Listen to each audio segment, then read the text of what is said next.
Shalom, ketemu lagi dengan saya dalam segmen Teduh with SS.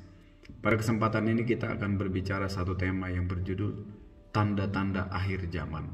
Kita lihat satu ayat dalam 2 Timotius pasal yang ketiga. Saya akan bacakan mulai ayat yang pertama. Ketahuilah bahwa pada hari-hari terakhir akan datang masa yang sukar. Manusia akan mencintai dirinya sendiri dan menjadi hamba uang. Mereka akan membual dan menyombongkan diri. Mereka akan menjadi pemfitnah. Mereka akan berontak terhadap orang tua dan tidak tahu berterima kasih, tidak memperdulikan agama. Sampai di situ dulu. Bapak Ibu yang dikasihi oleh Tuhan, pada kesempatan ini saya tidak membahas lebih jauh tentang eskatologi.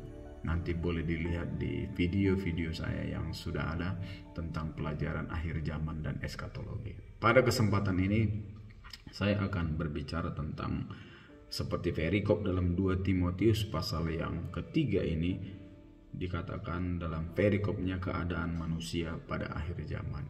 Dan keadaan manusia ini juga menunjukkan tanda-tanda akhir zaman seperti tema kita di atas. Yaitu dikatakan ayat yang pertama, ketahuilah bahwa hari-hari terakhir akan datang masa yang sukar. Kita tahu hari-hari ini kita menghadapi masa-masa yang sukar. Seluruh dunia, tidak satu negara tetapi seluruh negara mengalami masa yang sukar. Kalau seluruh negara dunia menghadapi masa yang sukar, ini adalah penggenapan dari firman Allah yang mengatakan bahwa pada hari-hari terakhir akan datang masa yang sukar. Ini adalah hari-hari terakhir. Masa-masa yang sukar terjadi menimpa kehidupan umat manusia. Dan firman Allah juga mengatakan bahwa menjelang kedatangan Tuhan Yesus kali yang kedua, keadaan sulit akan semakin sulit. Dan seperti dikatakan dalam kitab Wahyu pasal yang ke-6, dikatakan juga demikian. Akan banyak nanti huru-hara, akan banyak terjadi kelaparan di sana sini menjelang kedatangan Tuhan kali yang kedua. Ini harus digenapi. Dan saya menyampaikan ini bukan mau menakut-nakuti jemaat Tuhan, tetapi satu pembelajaran bagi kita supaya kita bersiap-siap, berjaga-jaga menjelang hari. Dan hari ini juga kita sudah merasakan hari-hari yang sukar, yang menjadi satu kebahagiaan bagi kita orang-orang percaya. Walaupun sukar keadaannya, tetapi ketika kita sungguh-sungguh melekat kepada Tuhan, melakukan firman Tuhan, maka di dalam Wahyu pasal yang ke-6 dikatakan ada perlindungan bagi kita orang-orang yang sungguh-sungguh. Kita tidak akan masuk kepada masa kesukaran yang besar, yaitu antikris. Dan kalaupun hari-hari ini kita mengalami kesukaran, Tuhan akan memberikan kekuatan, memberikan kemampuan kepada kita, bahkan sukacita damai sejahtera Tuhan Dia limpahkan kepada kita, dan Dia akan memberkati kita selalu. Dengan catatan seperti saya katakan di awal, kita harus sungguh-sungguh semakin dekat kepada Tuhan menjelang kedatangannya kali yang kedua. Dan keadaan dikatakan akan datang masa-masa yang sukar. Ini kita alami. Dan ayat yang kedua dikatakan manusia akan mencintai dirinya sendiri dan menjadi hamba uang. Dan kita melihat juga hari-hari ini manusia mencintai diri sendiri. Manusia sudah menjadi ego. Karena apa? Karena kesukaran-kesukaran. Orang tidak lagi memikirkan yang lain, memikirkan diri sendiri, kepentingan. Kenapa? Karena mengalami masa yang sukar. Dan ini benar-benar digenapi. Akhir-akhir ini manusia akan ego dan menjadi hamba uang. Kita melihat sekarang orang tidak peduli lagi dengan yang lain. Ada orang yang memperkaya diri di tengah-tengah susah ini, menimbun sembako, menimbun obat, menimbun vitamin-vitamin. Untuk apa? Untuk memperkaya diri. Dia merasa untung besar, tetapi banyak orang yang susah. Saya mau mengatakan bahwa jangan kita lakukan ini sebagai hamba-hamba Tuhan atau anak-anak Tuhan. Kalau kita pedagang, jadilah pedagang yang baik. Supaya apa? Supaya hari-hari ini boleh berjalan baik. Dan kita melihat ada banyak orang-orang yang susah saat ini. Di tengah kesusahan ini banyak orang yang ambil kesempatan menimbun obat, menimbun makanan, minuman, dan lain sebagainya. Dan dijual mahal, menguntungkan diri sendiri. Ini yang tidak boleh.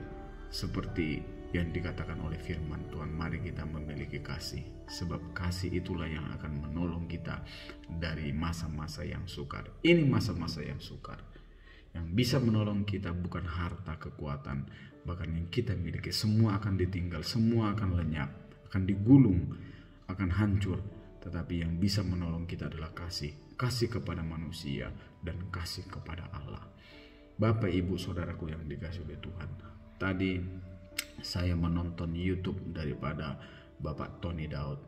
Beberapa hari yang lalu dia katakan bahwa dia mendapat penglihatan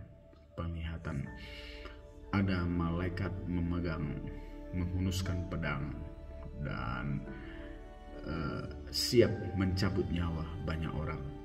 Dikatakan istilah pendeta Tony Daud adalah malaikat pencabut nyawa, seperti malaikat yang ada di Mesir zaman dahulu ketika Tula terjadi di Mesir, membunuh anak-anak sulung bangsa Israel.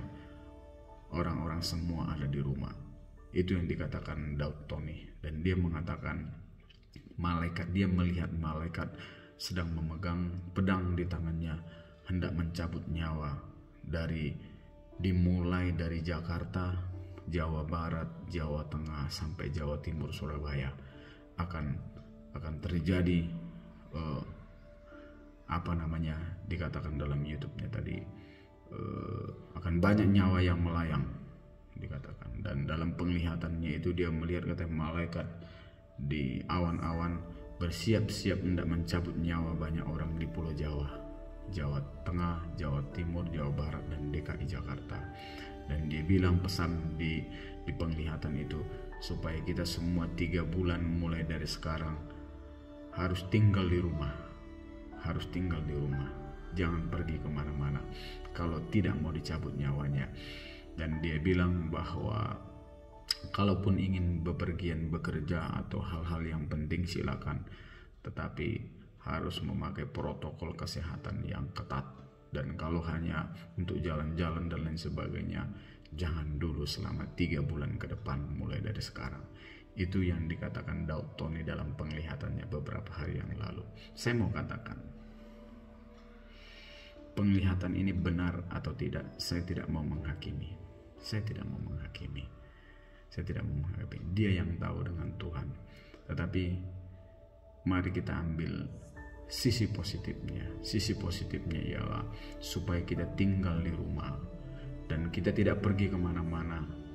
Kalau tidak perlu, kalaupun harus bekerja, keluar rumah, harus terpaksa keluar, kita harus dengan protokol yang ketat. Saya pikir ini sisi positif yang kita ambil dari penglihatan Daud Tony. Selebihnya masalah ada malaikat pencabut nyawa, dia melihat, itu urusan dia dengan Tuhan. Saya tidak mau menghakimi. Saya juga katakan 1 tahun yang lalu tentang Insinyur Niko yang dia bernubuat akan menghardik COVID ini setelah Paskah. Dia katakan akan lenyap. Dan saya juga katakan di video saya pada saat itu, saya tidak mau menghakimi Insinyur Niko. Kita lihat apakah benar terjadi atau tidak. Itu nubuatan dari Tuhan, kata Insinyur Niko pada saat itu. Corona akan berakhir dan dihardik di tahun 2000, Paskah tahun 2000. Tetapi kita melihat Paskah sampai hari ini, COVID itu merajalela. Benar atau tidak nubuatan, silakan Bapak Ibu yang menilai. Saya hanya berkata pada saat itu, kita lihat aja kenyataannya. Saya juga tidak mau menghakimi Insinyur Niko, tetapi biarlah pada kesempatan ini juga penglihatan daripada Daud Tony yang mengatakan akan terjadi kematian besar di Pulau Jawa, Jawa Tengah, Jawa Timur, Jawa Barat, dan DKI Jakarta. Kita harus berdiam di rumah. Bapak Ibu yang dikasihi oleh Tuhan, saya mau katakan pada kesempatan sekali lagi, mari kita berhati-hati, berjaga-jaga di akhir-akhir zaman. Di keadaan yang sukar ini, kita semakin dekat kepada Tuhan. Sungguh-sungguh berdoa, sungguh-sungguh datang kepada Tuhan, menyerahkan sepenuhnya hidup kita ke dalam tangan Tuhan. Sebab apa? Dia yang berdaulat penuh atas segala-galanya yang hidup di bumi maupun yang ada di bawah kolong langit ini. Kita berdoa, kita memohon belas kasih kepada Tuhan supaya Dia melindungi kita, menjaga kita, dan pada akhirnya Dia menyelamatkan kita masuk ke dalam kekekalan bersama dengan Tuhan. Percaya, Tuhan akan mampukan menguatkan kita. Dengan catatan sekali lagi, sungguh-sungguh datang kepada Tuhan.